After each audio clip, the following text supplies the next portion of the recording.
Hello, and welcome to another virtual author event at the Poison Pen Bookstore. I'm John Charles, and the Poison Pen is delighted to have with us today as our very special guest authors, New York Times bestselling Jayne Krentz and Christina Dodd. Now, before we start our program, hi ladies, I do have the obligatory commercial message. The Poison Pen does have copies of both authors' books available. We have signed hardcovers of All the Colors of Night by Jayne, and we have a very on-trend trade paperback edition of Wrong Alibi by Christina, as well as a few select hardcover copies of Wrong Alibi.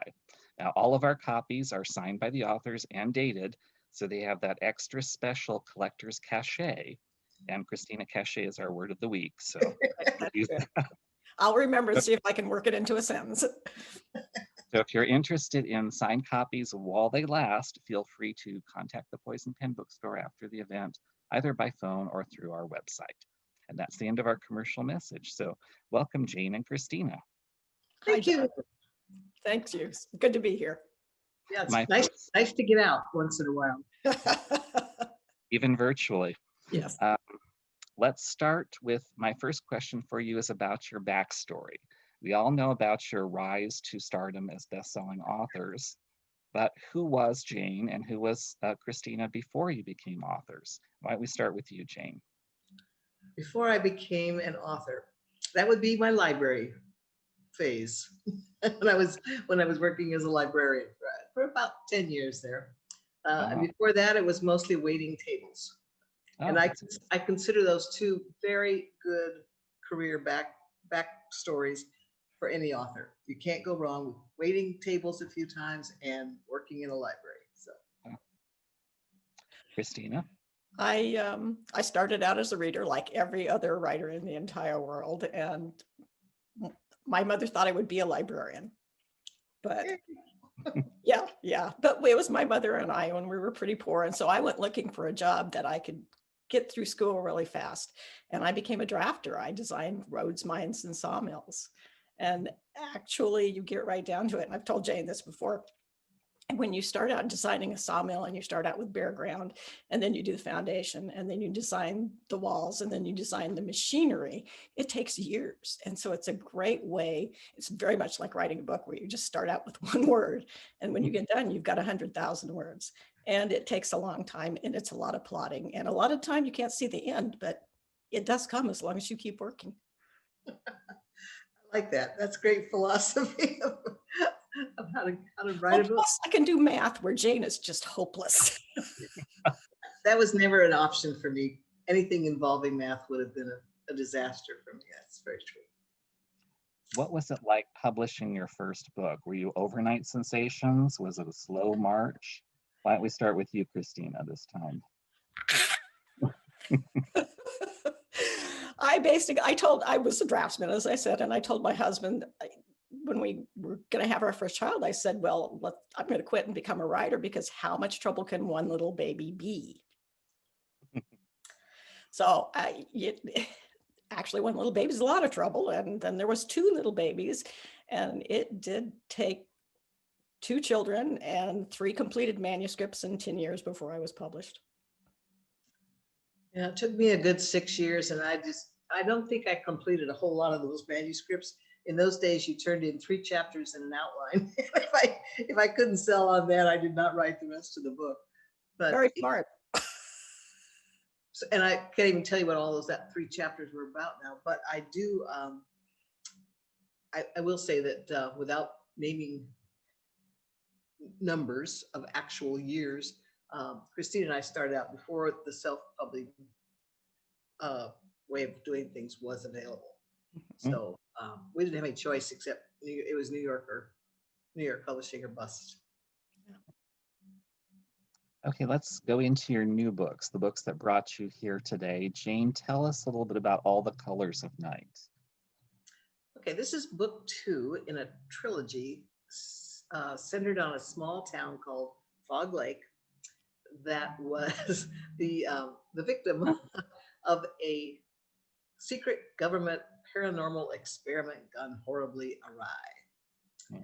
And now this was back in the 60s, late 50s, early 60s, when, yes, the CIA and the government really were doing a lot of serious paranormal research, and we'll never know how much money they poured into this. I remember seeing the paranormal lab outside of Duke University. I mean, it wasn't just the governments. The universities were seriously involved in this stuff. And the big fear at the time was that the USSR was going to get ahead of us. And for those of you who are too young to remember, the USSR is Russia today. Okay. we're still worried about if they're going to get ahead of us. So for about 20 years, there was a huge amount of resources, taxpayer money, poured into paranormal research. So the research on this was really easy, because once you open the closet doors on paranormal research in the late 20th century, it all just comes spilling out. I didn't have to invent anything, really. So this is book 2, but I want to emphasize that each book can be read alone. So if you want to sample the series, you can jump in on this one. And it will end with the next book. But the first book was The Vanishing. And then All the Colors at Night. But like I said, all 3 are standalone mysteries. So. And you have your 2 characters are Chased in North and. Yeah, the hero is, they both got some psychic talents because of being exposed to this experiment that went horribly awry. They're not them, but their grandparents. And so it changed some DNA stuff, and it's come on down through the line. So both the heroine and the hero have talent. And I should spell out for those who like paranormal that I don't do supernatural paranormal. If you're looking for vampires and werewolves and witches, this isn't for you.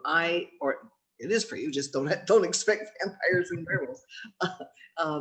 I like to work with the psychic vibe, because to me it feels just like one step beyond intuition, and everybody kind of grasps the concept of intuition, and that's the vibe that I like to work with. So and these 2 characters, it's basically a murder mystery, except with this paranormal vibe in the background. And it's a lot of fun. Thank you. I pay her to say that. Yeah. No, I think I paid you. Christina, what about Wrong Alibi? I years ago saw The Fugitive with Harrison Ford, and I have been wanting to do an homage to that the entire time with a female protagonist. So what we have here is Evie Jones, who at 18 is an innocent person. She actually admits later that she's too stupid to live. And she gets her first job and moves to Alaska, and she is framed for embezzlement and a gruesome double murder. And she is convicted and sent to prison for 99 years and manages to get away. And she goes into hiding, and she actually, as she's in hiding, she is developing herself into a person that we'd all like to be. She has a lot of talents. She learns how to use them. She learns how to do internet research, and what she's always doing, what she's always trying to do is find the man who framed her and who committed the murders. And she wants her life back, of course. And she also wants justice for the 2 killings. It's really great. I read it. Trust me, you're going to love it. It's got. See, I told you I paid her. It's got a bit of a Gothic vibe. And I think it's because you used Alaska, which, and there's kind of a close, intimate feeling in the mystery that I think came partly from the location that you. Yes, Alaska was just fascinating to me. It was it's so cold and it's so huge, and it's almost a character in the book. It was a lot of fun to do the research. Did you choose Alaska, Christina, because it's an easy place for someone to disappear? I mean, in today's world. That's exactly it. And there's some lawlessness there. I think you can actually disappear there, and there are people who will help you because they kind of understand the situation. I have to give you credit, Christina, for your heroine, your protagonist, because at the beginning, you make her seem to be kind of a trope or a certain type of character that we all see in movies or books, where you think, how can this person be this clueless? Don't go downstairs with the candle. That's exactly it. There's moments where I'm saying, no, don't do that. No. And she does, but you give her a rational reason for doing it. So in the end, you're not mad at her, and you watch her kind of turn into this almost instrument of vengeance. Was that a difficult character arc to work with? Speaking as somebody who was an 18-year-old at one point and too stupid to live, no, it wasn't difficult at all. To me, there are people who are really irritated to read that character. And I think, were you always wise? Were you always smart? Did you always do the right thing? Because I really was an idiot. And I have matured slightly over the years. John will not necessarily always agree, but and it takes a lot of time and it takes a lot of effort to become the person you should be, who does the right thing and who's smart enough to look around and who doesn't believe the bullies and the liars. And I admire that. I think it, and I always think I think it's always difficult. I don't think it's ever fun to take that journey. And that's why it's a good thing to read about. And it's a good thing to write about, because you really get the feel for it and it can be done. It's a universal experience too, because I would bet that the people who don't want to read the character are the ones who have really bad memories of when they were that naive and they don't want to relive that feeling. Yeah. But everybody else who came out of it does understand it, and you're rooting for it. It's hard to read it. It makes you. It is like reading Rebecca, the one with Daphne du Maurier, where that girl is just so stupid every minute of the day, and you're reading it and you're thinking, stop it, but you relate to it. That's why you read. That's why you keep reading. I agree. Yeah. Let's talk a little bit about romance genre and suspense. Really don't have the concept of series in terms of a character that continues, but you do have books that are linked together. You've done trilogies and even more kind of connected books. Jayne, I read a review or actually an interview with you where you said writing these kinds of books was like juggling chainsaws. Can you kind of elaborate on writing connected books and what that means?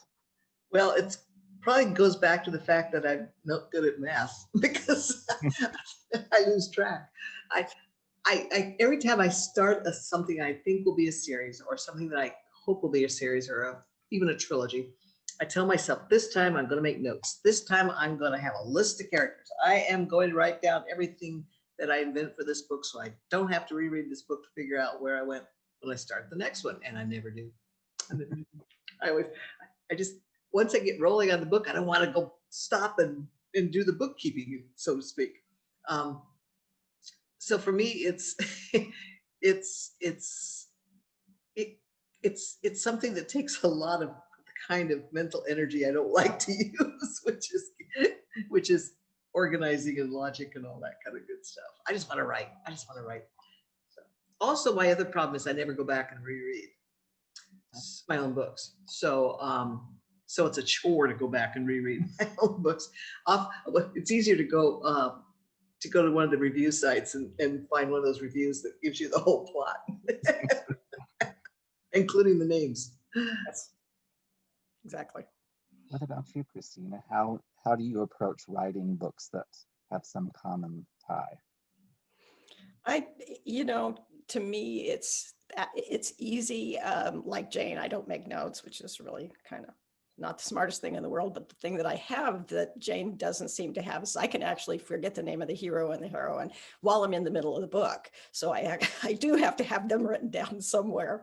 But standalones give a better sense of satisfaction to the reader. But I this, John, occasionally I have a hook at the end too, to take you into the next book. I don't know. Series are just, you don't have to reinvent the wheel every time if it's in the same place. And that's really nice. And I love to do really quirky characters, secondary characters, and there's only so many quirkies you can do. So probably if you're in the same place for a while, it's a good thing. And I think that there's a long tradition of continuing communities, continuing series, continuing characters, especially in the mystery and suspense world, which, I mean, a lot of mystery careers have been built on a series featuring a single character and his pals or her pals and the town they work in. And it goes back to Sherlock Holmes, for crying out loud. So I think it's just part of the genre that we're halfway into, sort of into that I'm halfway into with my suspense.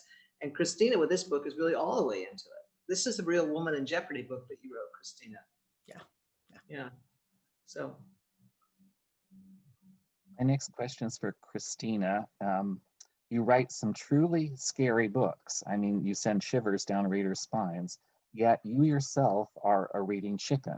And I can say this because I'm a reading chicken too. How do Oh, you? you're way worse than me when it comes to, I mean, you read way scarier books. Yes, but and I have to be honest and tell those tuning in that Christina's books are scary, but they're not graphic or gory, and that's kind of where I put the line up for myself as a reader. But do you ever scare yourself when you're writing these books, and how do you maintain that level of tension in the story? What I do when I'm writing a scary scene is I write a couple of pages and then I run away and I write something else in the middle of the book.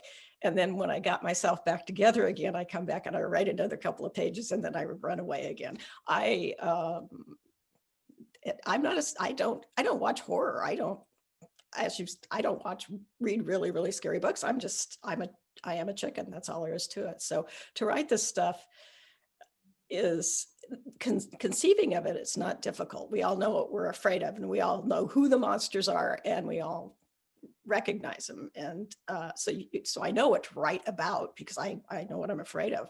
But actually putting it on paper, it's a chore. It's tough. Now let's turn the corner and talk a little bit about voice. As a reader, the way I connect with an author is how they're telling their story, their writer's voice.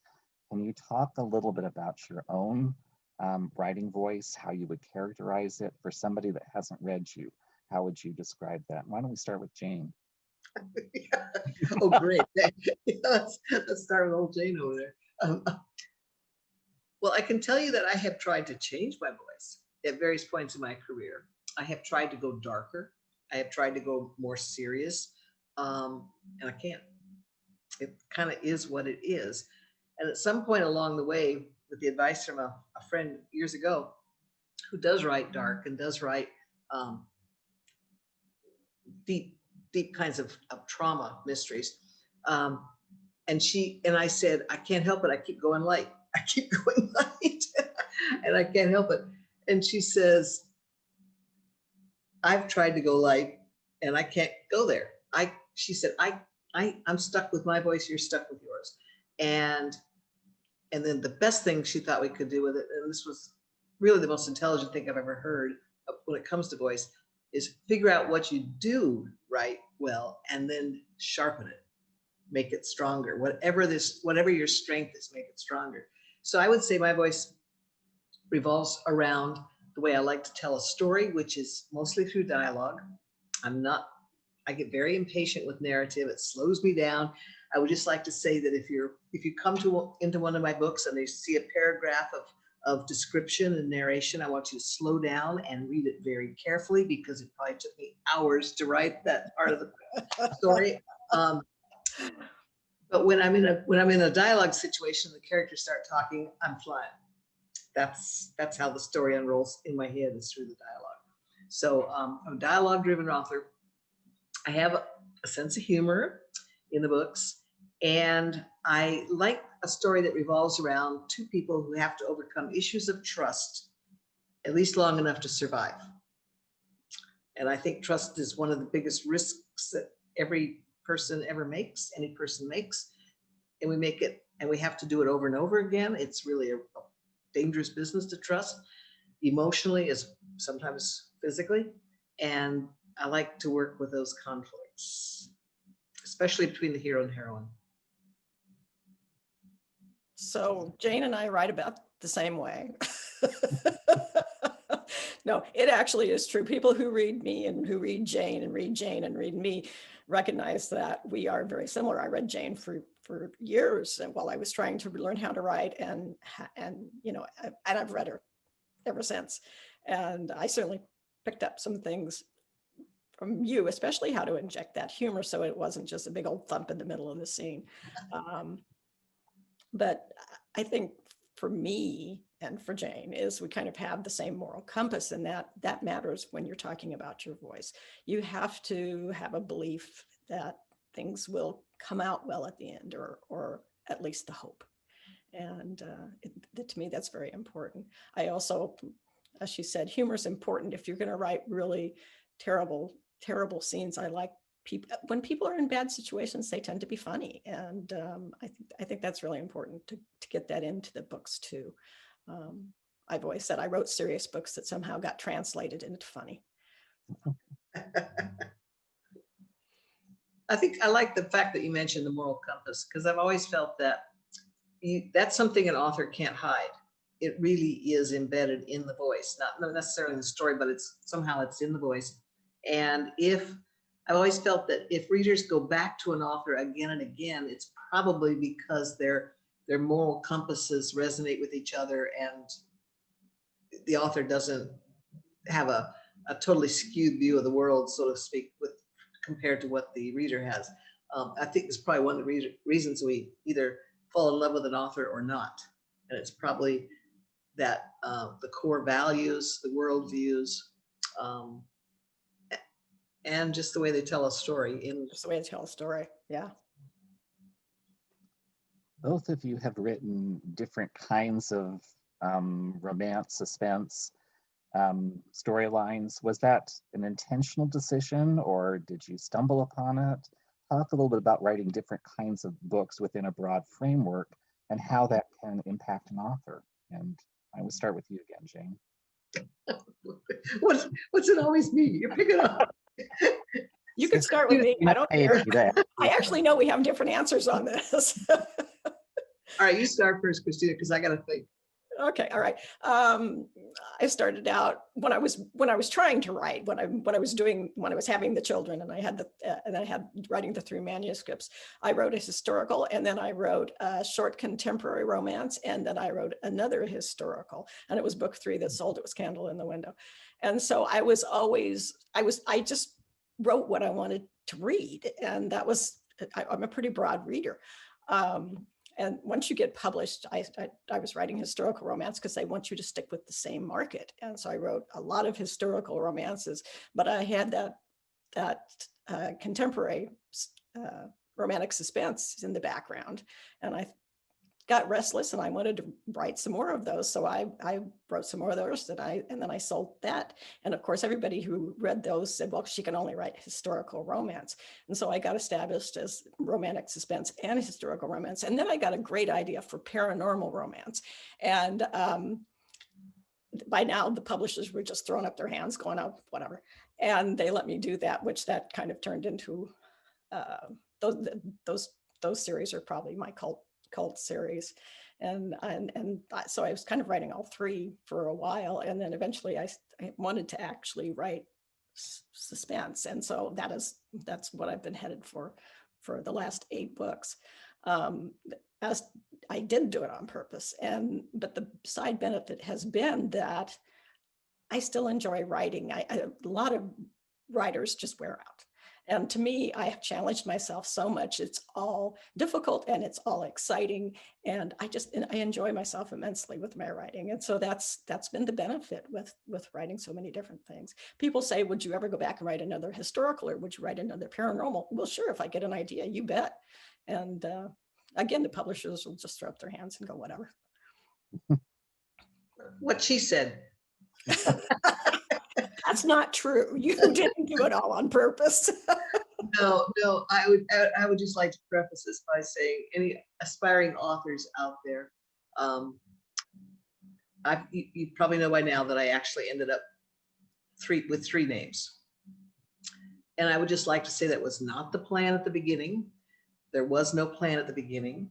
And I do not recommend it as a way to develop a career, because it is so difficult to promote 3 different names. The positive thing for readers is that when they pick up one of my names, they know which of my fictional landscapes they're going to get. And I have learned over the years that fictional landscapes are very important to readers. Some only want that historical setting. Others only want the futuristic. Others only want contemporary. And I respect that. I read that way too. I totally get it. But it does keep me fresh, as Christina was saying, when I can move from one world into the other. I come out of one and I need a break, and then I get excited about the other world, because I do write historical, contemporary, and futuristic now. So that's the benefit to me. It's the benefit to the reader. But as a career move, it was, well, I only did it in the first place because I managed to kill off careers along the way, and I had to reinvent myself. And that's why most of those names came out of the hat. It's because I had, nobody will touch me with a 10-foot pole in publishing, so I better find a way to reinvent myself. That's how it happened. Between the two of you, you've written more than 100 books. Jayne has written. We're trying to be kind and wrap a bit of pause around the numbers, but this is 59. This is number 59. Rest are mine. But with both of your long and distinguished writing careers, as you look back, what advice would you give to someone today that's starting out? And I'll let you decide who wants to start first. I'll start this one because I do have a strong one. I have a couple of strong feelings, but when you're just starting out, I would strongly advise you to get involved with a really good writers group where you feel comfortable and you feel like you're on the same page, so to speak, with the other writers. And if you need advice on this, I would say go contact your local public library.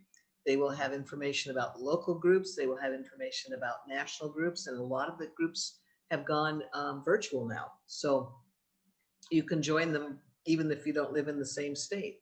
And that might be where your colleagues, your people who are trying to write what you're trying to write. And one of the other advantages of doing this is because I think that's where the first tremors, the first hints of the next new trend is coming from. I think it doesn't come from the publishers. It doesn't come from editors. It comes from authors. And that's where you're going to be mixing and mingling and hearing. I remember the first time somebody said, oh, they were going to write a vampire. And I thought, oh, that'll never sell. I said that a lot at various points in my career. But I heard that at a conference. That's where I picked up the first, and that just became a huge side of the market. So writers group, find the writers group, go to the public or contact the library, since you can't just walk in the door right now, to help you find one. Oh, me now. Of course, the basic advice is put your butt in the chair and write. The standard is if you write a page every day in a year, you've got a book. But more than that, there are people out there in the world who will tell you that they can tell you the correct way to write, the correct way to write. And they'll tell you there's only that one way to write. And that is the advice that makes me like sit on the floor and drum my heels. It makes me so angry. I know a lot of writers, and I know a lot of writers who write the same way, and I know a lot of writers who don't write the same way. Jayne starts a book and rambles through it, and I have to tell you, if I did it that way, I would be in a total panic the entire time. I plotted out ahead of time. If I got into the middle of a book and I didn't know how it ended, I would be frozen with fear. And so I write a synopsis. She doesn't. I know people who go on vacation to write. I know people who have written with their kids crawling all over them all the time. If you sit down and you write and words come out and at the end of the day, you've got pages, then you're doing it the right way, and just keep on doing it, and edit a lot. I would just add that I've been doing this a long time now, a while now, and no two books get written quite the same way. Yes. Not just me and I don't write the next book. I won't write the next book the same way I wrote this book. They fall together at their own pace and they're in their own way. And there's no rules. Just don't worry about the rules. Oh, good. Can I tell my story? Yeah. When I was writing Tom Touch of Darkness. I wrote about the first 50, it was on contract. I had to get the book done on time, and I wrote about the first 50 pages. And then I had to get into some really tough stuff with the hero and heroine. I didn't want to write it. So I was just sitting around thinking, I don't know what to do, but I'm on deadline. I have to finish this book. And so I thought, finally, what do you want to write? And I got to about page 200, skipped ahead to about page 200, and I started writing there, and it was kind of fun. And then I thought, well, now what do you want to write? So I wrote the climax, and then I went back and wrote between like 100 and 200, and then I wrote back from 50 to 100. So basically I wrote Touch of Darkness backwards. Now, nobody ever said to me, you wrote that book reads like it was written backwards. It hit the New York Times just beautifully. And I've never done that before, and I haven't ever done it since, but that's not the point. It was just put your butt in the chair and write any way you can. And that's what I did. It's always so interesting to see what's going to happen when you're writing a book. Let's take another turn now, because you both have said you were readers before you were writers. What have you been reading recently, or even not so recently, that you'd like to share with readers out there? We'll start with you, Jayne. Oh, okay. Well, I would really like to recommend Victoria Thompson's City of Schemes. This is the latest book in her Counterfeit Lady series. This is a historical period mystery set in the Gilded Age of New York. Well, 1920, is it? Anyway, it's glamour. It's got a glamour vibe to it, and a murder mystery. But the heroine, I just love the heroine because she is a reformed con lady, con artist, and her skill set as a con artist enabled her to solve crimes. And so that's Victoria Thompson, City of Schemes. And then, because family is family, and because I really love the book, I got to recommend Cousin Mike Krentz's Dead Already. Okay, so this is a cousin by marriage, so you have to take, I'd have blurbed him anyway, right? Because this family's family. But I really like the book. He's an the author, Mike, is an ex-ER or retired emergency room physician. So he really knows that world. And he writes those scenes of the action and the rush in the emergency room brilliantly. And this is a murder mystery that comes out of the emergency room, and it features character. This is a little different from a lot of medical mysteries, and this is really a character-driven novel. So that's Mike Krentz, Dead Already. He's not dead. Okay, mine is nonfiction, and John should recognize this, I'm sure. It's Clanlands, and it's written by the two actors who were in Outlander, and they are both Scottish, and they went on a tour of Scotland. And it's a roaringly funny book. These guys are hysterical, and where I'm stuck in the house and I can't travel, this is the next best thing. I really am enjoying the book. I think I definitely recommend it to anybody who needs to get out and who loves Scotland. And then the other thing I'm reading, I've been doing a lot of rereading lately. And The Bear and the Nightingale is the first in the series, and I've managed to skip these other two. And this one is The Girl in the Tower. It's the second one. And this one's the Winter of the Witch. And these are by Catherine Arden.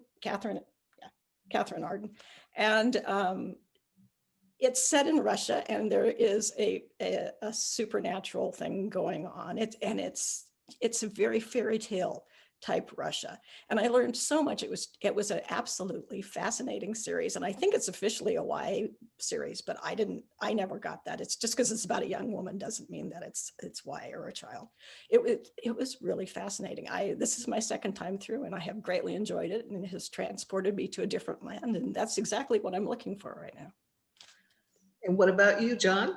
You're the one in the store. What have you got?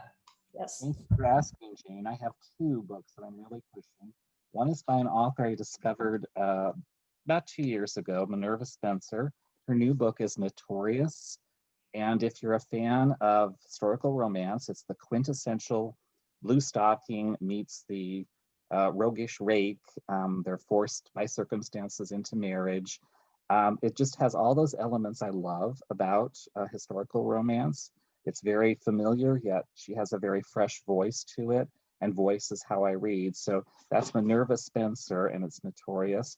We do have a few signed copies at the Poison Pen, like Jayne and Christina's book. So if you're interested, give us a call or log in. The other one is a book that's coming in February called Finley Donovan is Killing It. The character is a romantic suspense novelist. Sound familiar, Jayne and Christina? And she's divorced. Her husband is withholding money as a kind of a power play. She's weeks, if not months, behind on her manuscript that she's supposed to deliver. She's meeting with her editor at a restaurant, and they're talking about the plot, and the woman at the table next to them mistakenly thinks that the protagonist, Finley Donovan, does something different for a living, and she thinks Finley could help her with her own marital problems. So that's the start of this series. It's kind of like an accidental hitman, maybe not. What I loved about this book, she's a YA author, Elle Cosimo, and I'm probably getting her name wrong, but this is her first adult mystery suspense novel. It's Finley Donovan is Killing It. If you love that sense of humor, it reminds me of Susan Isaac's Compromising Positions, or Jennifer Cruzy, who I've missed. I love her books like Tell Me Lies. So those are two that I absolutely loved. I would recommend them after you've read All the Colors of Night and Wrong Alibi. So with our reading portion of the program done, I do have one question for you that I've longed to ask. Both of you have done so many different author events, both virtual and in person. You could ask so many questions. Is there any question someone's never asked you that you wish they had? And why don't we start with you, Christina? I have always wished that people would ask me, how do I get on your newsletter list? You go to my website, you fill out the form. I never will sell your name. I send fabulously funny newsletters. They'll keep you cheered up, and I'll tell you about books to read. And it's the right way to go if you want to keep up with the book news. Jayne? I just really wish that Netflix would call and ask me if they could make a TV series out of one of my books. There you have it, Netflix. Jayne? I want to change my answer.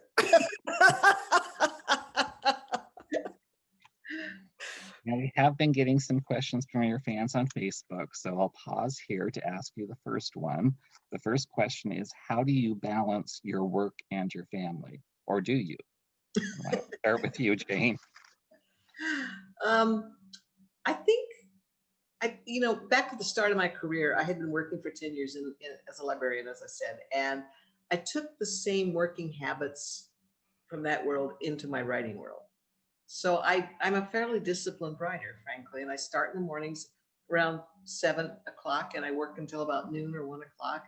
And after that is when I do the grocery shopping or go shopping at Nordstrom's or experiment with a new recipe so I guess I tried to take the work habits from the work world into my writing world. My kids are grown up.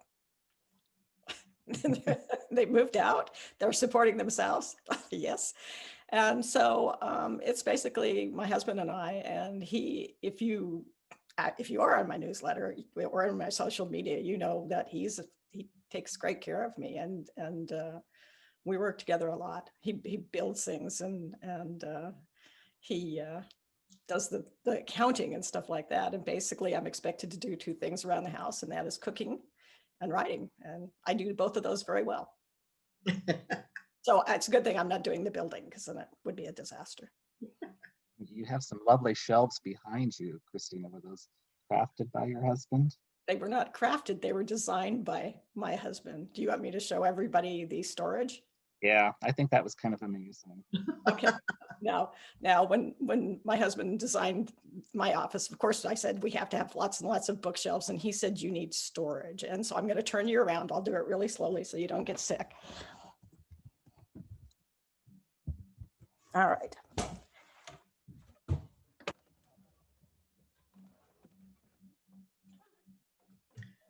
See? Can you see it? There's my storage. Amazing. I actually did a video showing off my storage, and the great thing was I was inside, and to do the video. And I clicked on the little thing to make my camera start working. And of course, I couldn't move the shelves because I got it off kilter. And so I was just stuck inside. And there's this video of the shelves going, I was trying to get them to work. Get me out of here. Yep, pretty much. What can readers expect next from you as an author? Jayne? Glad you asked. Well, as we know, I do have a couple of other names, and the other one that's coming up next is my Amanda Quick name. And that world right now is 1930s glamour Hollywood, the glitter and glamorous side of California, not the serious dark side of the Depression, but the movie side, basically, the fun side. And that's the next book coming up is The Lady Has a Past. And for those who have read others in the series, this is Raina's story. Raina is the mysterious woman from New York who is now working as a private investigator in Burning Cove, California, and she goes missing. Christina? My book is called Point Last Seen, unless it ends up being changed. And I developed a small town on Big Sur, California, which has got actually a kind of a psychic vibe. Jayne encouraged that entirely. They have a legend that says whenever the fog rolls in and then rolls out again, they will find a lost soul. And our hero goes down on the beach and a woman washes up on shore and she's dead. He thinks, oh no, I have to carry her up, and picks her up, and she throws up all the water and comes back to life. And he knows he's found his first lost soul. So that's the setup, and it's rolling from there. Now, is there any truth, Jayne, that we might see a reemergence of one of your pseudonyms? Oh, the Jayne Castle dust bunny crowd. Well, for those of you who don't know me, the third name that I'm currently working under is Jayne Castle, and those are futuristic settings, another planet kind of thing. Basically, it's Las Vegas on Harmony, the name of the planet. And I have about 10 of those books out now, and I have brilliant plots and really clever ideas about how the psychic vibe would work. And I've got a great narrative part. I did really good narrative stuff on this one with underworld jungles and all kinds of stuff. And nobody gives a darn about any of it because all they want are dust bunnies. And the dust bunnies are little psychic animals in the book. And they have just taken over my Jayne Castle world. And yes, there's another one coming out. I don't have a pub date yet. The title is Guild Boss. The dust bunny's name is Otis, for those who care. And I'll have a pub date soon in the spring to let you know about. So you should get on Jayne's newsletter too. Good plan. Wow. How do they do that, Jayne? They can go to my website or my Facebook page. My website is www.jayneandkrentz.com. Jayne with a Y. We do have another question from one of your rather endearing readers. The question is, some of your readers savor every word that you write. Are you both savory or devourers of books? I'm a devourer. Yeah. If it's either I'm interested or I'm not, and if I'm devouring, it's a good one. And if I'm plodding along, which is no. I guess I think it would depend on how you define savor. Yeah. Because I do hate nonfiction, then you can savor. Well, I think even sometimes fiction, like you mentioned, Rebecca, that's definitely not a fast-paced book, but it is a very compelling book. It's immersive. So I think you're kind of savoring that world. Yeah, I guess that's right. Yeah, I think, like I said, it's kind of hard you'd have to define savor a little to be. Interesting question. Yeah. But I do tend to read fast. And like Christina said, if it's not flowing on the page, I don't have the time to waste on it. So. Well, I think by the very nature of suspense and thrillers and mystery book, they're not things that you want to stop and I mean, you really want to kind of barrel right along, don't you think, with the storyline? Or All night long. Yeah, I agree.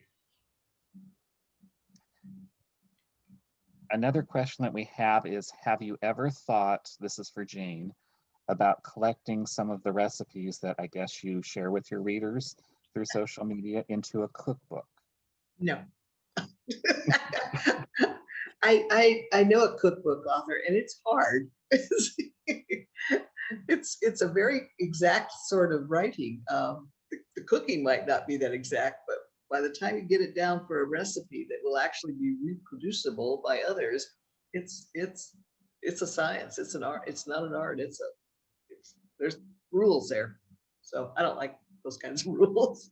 I tend to be the kind of cook who throws things in because it looks good. Any chance of a Christina Dodd cookbook, since you're Oh. such a big I'm with Jayne. I have recipes on my website, and it's just a lot of work to write things down. I'll think, oh, this is just so easy. I'll write it down, and then it takes hours to get it on there, and and you have to remember things like, oh, they want to know what temperature to turn the oven on, and stuff like that. Well, what about you, John? You're the baker. Yes. Well, that is more of a science kind of thing. Yeah, no. Though I could see that both of you might want to think about maybe creating a recipe to tie into your next book as a special gift for your readers. That's true. Good idea. I do often throw rough recipes into the stories, or I'll explain what they're making in the kitchen, as they're talking about the murder or something, but it's pretty vague. And I do, like Christina, put some stuff up on my Facebook page occasionally, but these are really loosely organized recipes. I don't know about you, Jayne, but with COVID, food is so important to me. And I find when I'm writing now, I'm like lovingly describing the food my characters are eating. It turns into this big description, and then I have to take it off. Yeah, food has always been important to us, but it's really. Yeah, really. What is your next meal? As soon as we finish lunch here in the Krentz household, it's like, oh, only 6 more hours till dinner. What's for dinner? You both mentioned how we're all kind of around the world experiencing the pandemic. And in some ways, it's changed the way publishers and authors interact with their readers. Many authors used to go on book tours, do real life events. Now it's all virtual. As we gradually move back to a world where we can get out more and interact more, do you see yourself going back to that old model? Do you want to stick with the virtual model? Talk a little bit about how the pandemic's affected you as a writer. You want me to go?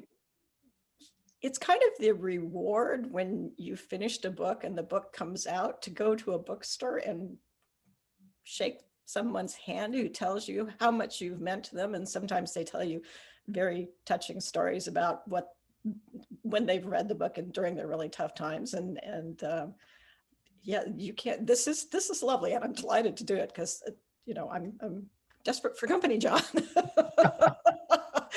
But no, just the human contact is so important, and I will be thrilled to get back out there and meet readers. And the other thing about readers is you invariably realize that they're people just like you, and that's why they like your books. So. Yeah, I'm with Christina on that. We had such a good time, Christina and me, the last time we were in your store there. It was just so much fun, and nothing quite replaces that. I got a hunch going forward, though, we're going to see more virtual events simply because the publishers view it as a way to reach so many more people. Yeah. So I probably going forward, it's going to be sort of a hybrid of the store visit and the virtual visit, would be my guess. I don't know. Whole new world out there. Yes. I can't believe it. It looks like we've almost reached our time. Is there anything else you'd like to share with those tuning in before we? Well, I would just like to thank you for inviting us and for all that you've done for romantic suspense, which is what I write, and for the Woman in Jeopardy type story, which is what Christina's writing now. you've just given us, you've given us so much enthusiasm and support as writers that very grateful, very grateful. Exactly, John. Thank you so much. Thanks to Publish Poison Pen, and thanks to all the readers who came today and who will watch it in the weeks to come. This has been a lot of fun. It has. Thank you both so much, and thank you for tuning in. We've been chatting with Jayne Krentz. Her new book is All the Colors of Night, and Christina Dodd's new book is Wrong Alibi. Again, we do have signed copies, just a few left. If you're interested, contact us, and thank you for tuning in to another virtual event at the Poison Pen. Bye-bye.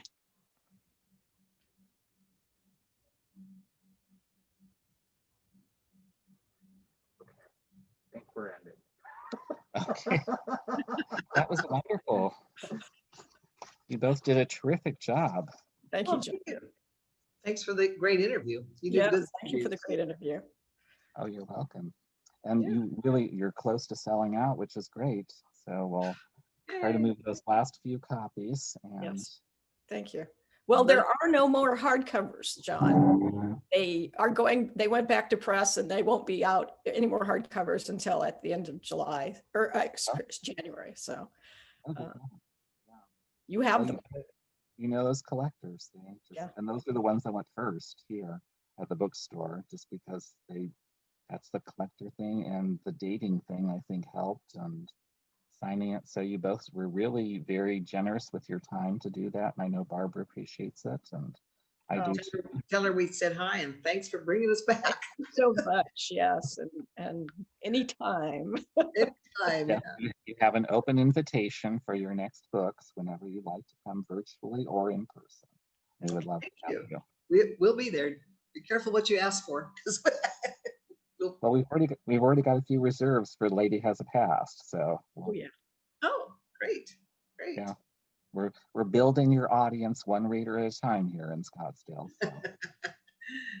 Well, we do appreciate the support. Believe me, it's great to be associated anyway with a store like Poison Pen, because it's just everybody knows it. Everybody in publishing knows it. Everybody reads mystery knows it. Every author knows it. It's when that lady in Minnesota wrote me and thanked me for connecting her with you and the bookstore. It was that was the greatest thing ever. I thought, my God, it actually works. She wish she could get my books there. So, and it was wonderful of you. And the thing I forgot to tell you was you picked up a couple of the Kristen Ashley readers when we put that thing in their books. I noticed as the orders were coming in for your books, I thought those names looked familiar, and they did. So every little bit of cross marketing works. Thank her. I will. She's a very sweet person. She has another book coming in May, I think. Okay. Ooh, maybe we could do something with Jayne. Yes, that would do. I'm not going no plans for me. So. Well, if you get that vaccine, Jayne, you're out. I don't think so. I think I'll still be. Nothing's going to change for a while, even if we get the vaccine. We're all going to be living under this for a while. And they're still waiting. The other shoe to drop here is how effective it's going to be against these new variants. So, yeah, I know. Don't stir me up.